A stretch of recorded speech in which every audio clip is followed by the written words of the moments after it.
Today on Sugar Spun Run, I'll be showing you how to make pumpkin pancakes. Hey Sugar Spun Bakers, Sam here, and today I'm so excited to be sharing another carefully tested, well-researched, and perfected recipe. This is the perfect fall breakfast. I think a lot of you know I'm not a big pumpkin person myself, but Zach has been so excited about these pancakes and has been eating them just about every morning. So I think if you're a pumpkin fan, you're gonna love them too. Let's go ahead and get started. Now for our ingredients, the first thing I like to do is go ahead and melt 4 tablespoons of unsalted butter. We don't need this yet, we're gonna just set it aside, but I like to melt it now, that way it has a little bit of time to cool before I do need it. Next, I have 2 cups of all-purpose flour measured out in a large mixing bowl, and I'm going to add 1/3 cup of firmly packed light brown sugar, 2 teaspoons of baking powder, a 1/2 teaspoon of baking soda, and a 1/2 teaspoon of salt. We're also going to be adding some spices. It's kind of like a thrown together a pumpkin pie spice. It's what gives these pumpkin pancakes their incredible fall flavor. We'll be using 2 teaspoons of ground cinnamon, a 1/2 teaspoon of ground ginger, a 1/2 teaspoon of nutmeg, and a 1/2 teaspoon of ground allspice. Now we'll just whisk everything together until it's nicely combined, and I always like to try and break up that brown sugar really well. You don't want to have any brown sugar lumps in your pancakes, though if you do, it's not the end of the world.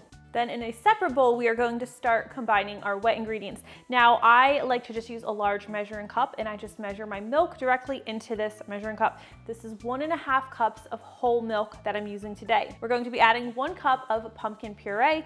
This is canned pumpkin puree, and it is not pumpkin pie mix, which has added ingredients that we don't need for today's recipe. And we'll also add 2 large eggs, which I'm just gonna crack right in the same bowl that I just took the pumpkin out of. Save a dish. We'll add those, and 2 teaspoons of vanilla extract. Now we'll whisk these ingredients together really well. You wanna make sure those egg yolks are nicely broken up and everything is well combined. And then grab your butter that we melted earlier, and we're just going to drizzle this in to the wet ingredients while we're whisking. If it separates a little bit or looks a little bit curdled, that's fine, but you want it to combine as well as possible. And that's why I melt it beforehand, that way it's not super hot and more likely to separate. All right, now grab your dry ingredients again, and we're just going to add the wet ingredients right in there with them. Now don't use your whisk anymore at this point. You're going to just want to use a spatula or a wooden spoon, that would be fine too, and just gently fold the ingredients together. Now it is important that you have a nice uniform batter. You don't want to have any lumps of flour remaining, no big lumps anyway, but you don't want to overmix these pancakes or else they could turn out to be really dense, and we want them to be nice and more on the fluffy side.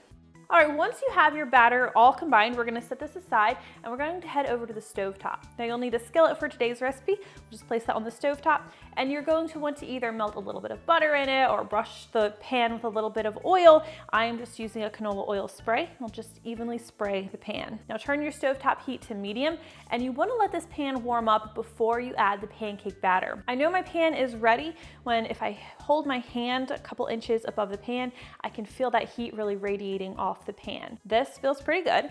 So now I'm going to add my pancake batter. You can pour yours in however you would like. I like to use an ice cream scoop. It just makes it easier for me. I'm less likely to spill pancake batter all over the place. Now the pancake batter is a little bit thick, so I like to just kind of spread the batter a little bit. It'll do it some on its own.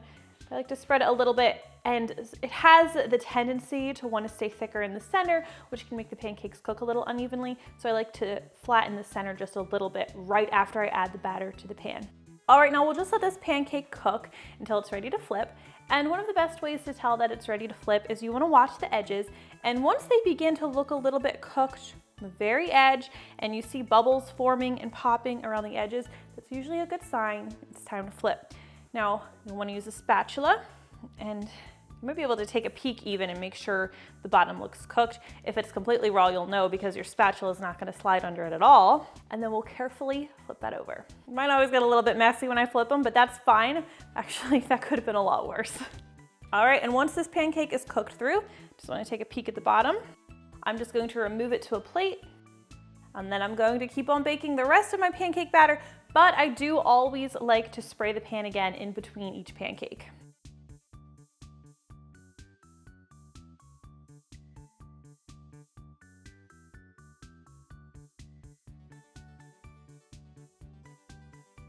Okay, and that is how easy it is to make homemade pumpkin pancakes.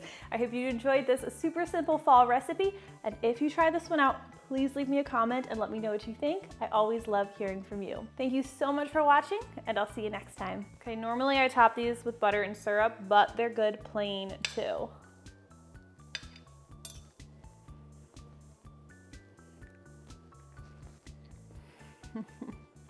Not bad for a pumpkin recipe.